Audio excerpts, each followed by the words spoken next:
All right, at Diesel Laboratories, we are asked all the time on what truck should I buy. So what we're doing today is we're gonna go out and we're gonna run the three main animals. Got a Duramax, a 2024 Ford, and a 2024 Cummins. We're gonna climb Parley's pulling 255 cat skid steer.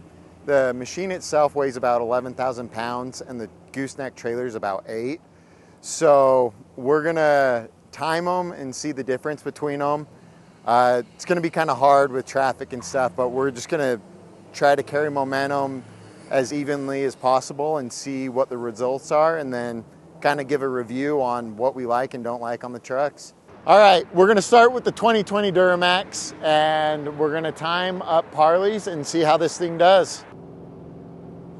Okay, we just started the time and it's running like my truck. No, the nice thing about the Duramax, they're just smooth.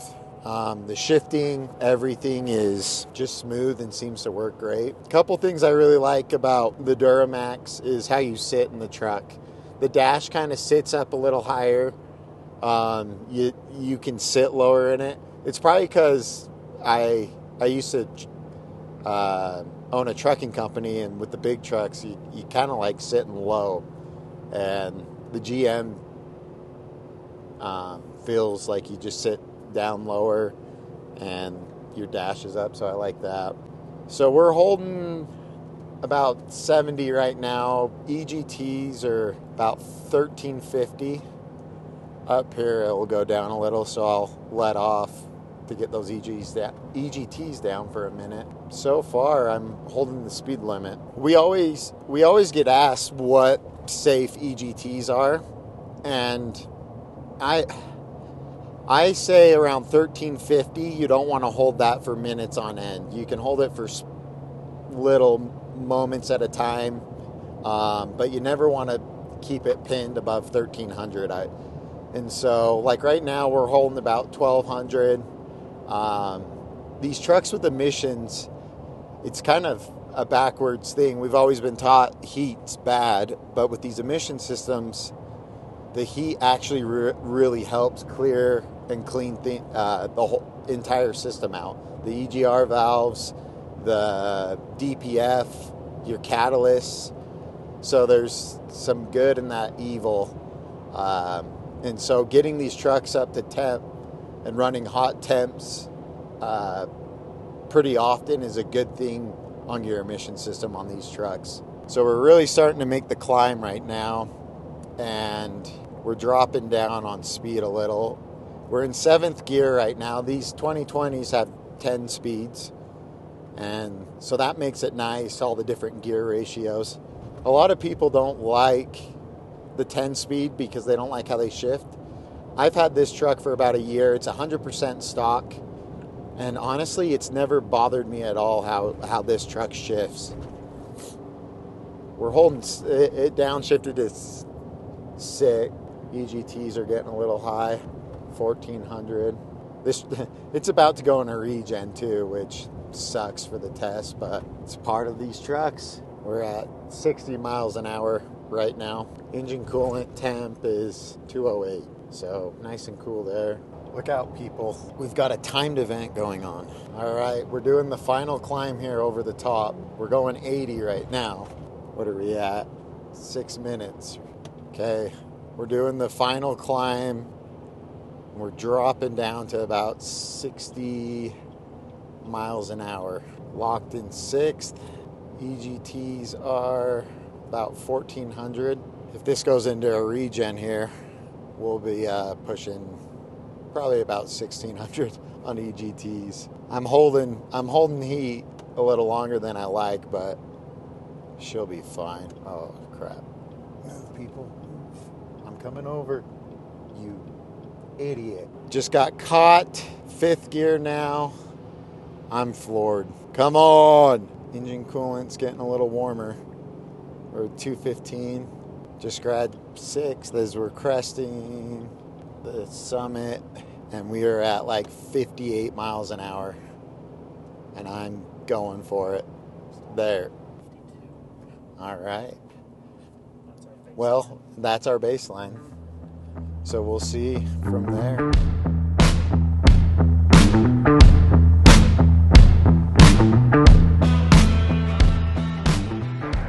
All right, we got the old Ford Power Stroke machine hooked up, and we're gonna see how this thing does.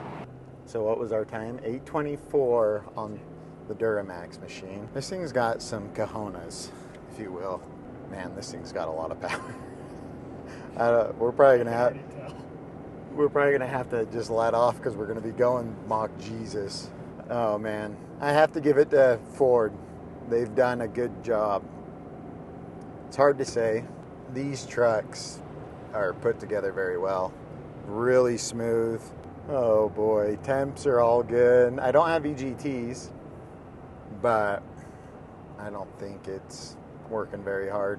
I will say too, I think in the Power Stroke machines, the seats are a lot more comfortable than the GM. They're real nice. So when you're waiting for the tow truck, you can be comfy. Well, I can already tell our time's gonna be a lot better in this. We're cruising 80 miles an hour, no problem. We're starting to make the real climb here, so we'll see. All right, it's slowing down. I'm going for it, and it's dropping. Holding 70.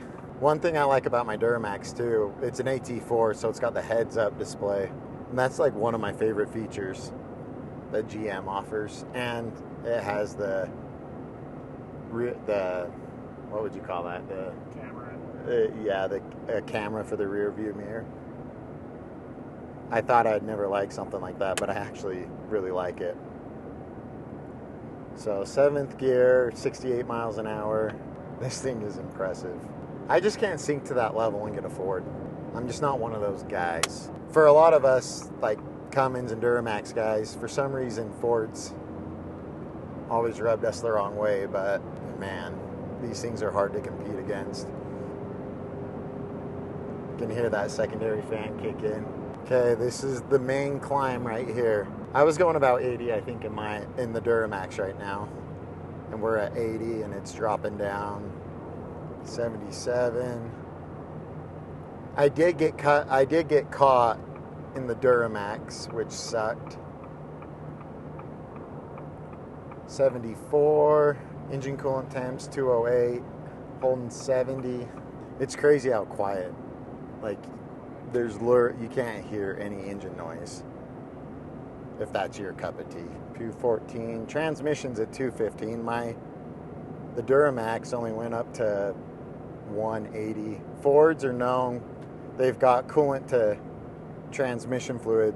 The coolant is what cools the trans fluid, and they just run hot. And they run hot, and they don't seem to have failures because of it. It's kind of crazy. Holding 67. So about 7 miles an hour faster than the Duramax. What were we at? 840.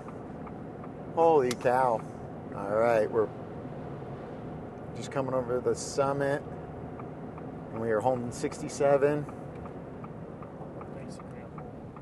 Pretty impressive. Oh man, freaking Ford. They've done it.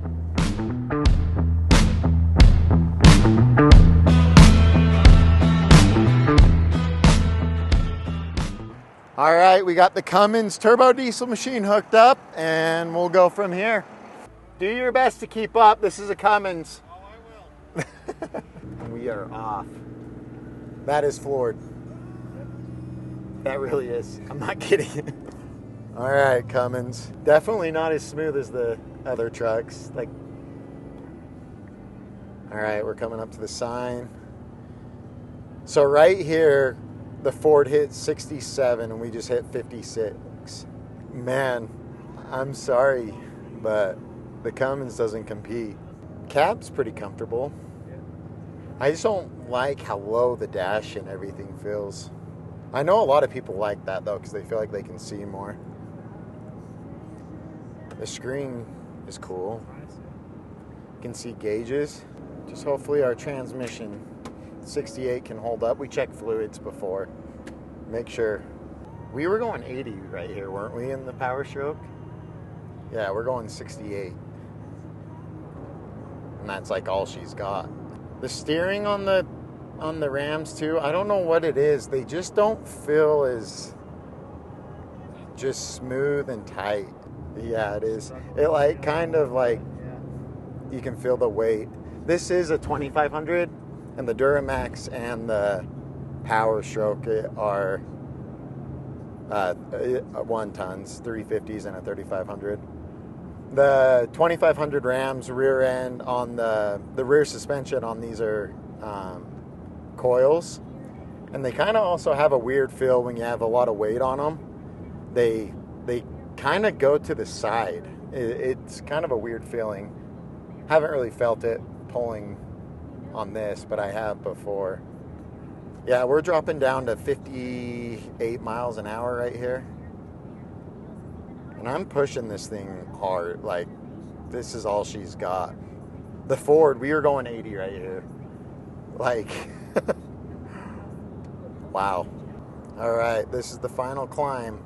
I might have to put our hazards on. This thing's giving it all she can. We're dropping in speed. This is going the slowest by far. I don't know on time. We kind of got, I think when we did the Duramax, traffic was kind of harder on a lot of those flat spots to carry that much speed. 58 miles an hour. See, in the Duramax, we got cut off back there, and I had to slow down to like 40 and then get back on it, and I was able to get up to, what was it, 60? You're doing good, bud. I'm really surprised at its performance. It's not great. Power Stroke already came and stole your girl.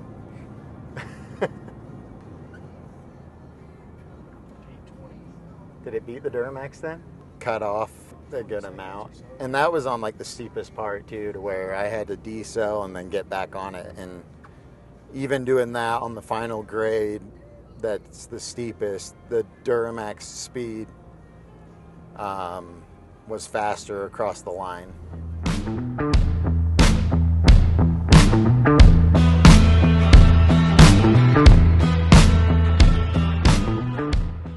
So the 2020 Duramax, it being my own truck, obviously I like it just because I'm used to it and how it drives. But overall, the things I like about the Duramax are the L5P engine itself is a solid platform. There's not many failures that we see with them. They have little things like injector pigtails that go out, and then obviously the emission issues. The L5P the emission system on the L5P is a lot better than the LML. We see a lot less issues with them. All three brands, when it comes to the emission side of things, I would say they're all pretty even. Cummins probably has the least amount of emission problems. I don't know why that is, but it seems like DEF heaters, DEF pumps, and DEF injectors, things like that are more common on the Duramax and Power Strokes. But the Duramax engine and transmission always have worked great together. The 10-speed on the 2020 Plus Duramax, they are prone to failures. We haven't seen many come through our shop yet. My truck is higher, over 100,000 miles on it, and it hasn't had any transmission failures. But they do have valve body issues that cause problems. But overall, the performance of the Duramax is just great. Smooth, great power. And I would say this application is best for somebody that's going to pull fifth wheels, boats, weekend warrior, use it as a daily driver. They're comfortable. They don't feel overly big when you drive them. They turn sharp.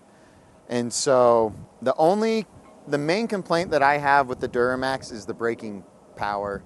Anything over 20,000 pounds, they seem to, my brothers own an excavation company, and that's actually the other two trucks, the Ford and Cummins. They are their companies, and they've found that with the Duramaxes, they have a problem with them pushing through, and they actually start bucking too. And this is with like 25 to 30 2,000 pounds of weight behind them. They don't hold as good as the braking power isn't as solid and as the Ram and Power Stroke. Besides that, the Duramax TPMS sensors going out. The Duramax is a solid platform. The 6.7 Power Stroke machine, they are very impressive. I've never really been much of a Ford guy, but I have to give it to Ford. They've nailed it on this platform. The 10-speed, the Allison and the Ford transmission on the 10 speeds, they're very identical. Supposedly they work together on building it, but there are a few components on the Ford, like the valve body and a few other things that seem to have a lot less issues than the GM. The 6.7 Power Stroke engine itself is a pretty solid engine. With us building engines, I believe that I think, and I believe Colin, who is our engine builder, believe that the structure and the actual unit put together is better on the Duramax. But then again, we don't see too many failures from the 6.7 Power Stroke that I would say I'm overly concerned on. Gear slip, the timing gear slip on it, not very common. They do have the CP4 injection pump, the CP 4.2, and on the 17 Power Stroke and newer, they're not as common to fail, and you can put a disaster kit in them for $450, and so that's a simple solution on one of the main problems that these have. So overall, this truck, I will say, is probably the best overall truck, especially if you're going to be towing heavy with it. The Ford Power Stroke is the way to go. The braking capabilities, the exhaust brake, they handle the weight much better than the Duramax and Cummins. Yeah, that's about it. All right, the 6.7 Cummins turbo diesel machine. I'm going to be honest, I'm not impressed with them. In 2019, they went to the 5th gen, and well, it's considered the 5th gen, and a lot of the things that Cummins had going for themselves on the engine, they got rid of. They went to hydraulic lifters that we have seen failures on. Just overall, the engine itself, I don't think is put together as well as they previously were. Towing, this is by far the slowest truck pulling the weight. The truck and trailer came out to about 20,000 pounds, and this thing, it has a hard time holding its momentum and keeping the gears where it wants to be. I noticed on the very low end stuff, there was one point where I had to turn and start going up a little steep grade to get on an on-ramp, and this thing would not move. Overall, I would say this truck definitely took last place. And then that's not even mentioning the transmission. Cummins has always had the problem of transmission. This truck is a 2500, so it has the 68 RFE. If I were to get a Cummins, I would personally go with the 68 RFE due to the fact the tuning capabilities are there, and also you can build them. The Iacin, it's supposed to be the heavy-duty transmission, but it still doesn't match what Duramax and Power Stroke have put together. I don't have much good to say about the Cummins. My high school self would be very disappointed in future me, but overall, I just don't have a lot of compliments for this unit. So overall, if I were to rate these trucks, this is hard for me to say. I would definitely say Ford wins. They have their stuff figured out. The power delivery, everything on it, how it rides, the seats are more comfortable, little things like that. When you're spending $100,000, it matters. And the Ford Power Stroke, it's the unit. I would say second place goes to the Duramax, and these two I would say are very comparable. Either one of those, you've got a safe bet. And then last place is the Cummins by far. For me, there's not much of a comparison right now. So hopefully they get their stuff together and come out with a better transmission and some better power delivery. Thanks for watching. This was fun putting together and running these trucks. Let us know if you guys have any other questions. You guys can always feel free to even give us a call if you're looking at a truck or have concerns about a truck. We're here to help, and we love what we do, and we're more than willing to share our knowledge that we've gained over the years being in this industry. Make sure to like and subscribe, and we'll see you guys later.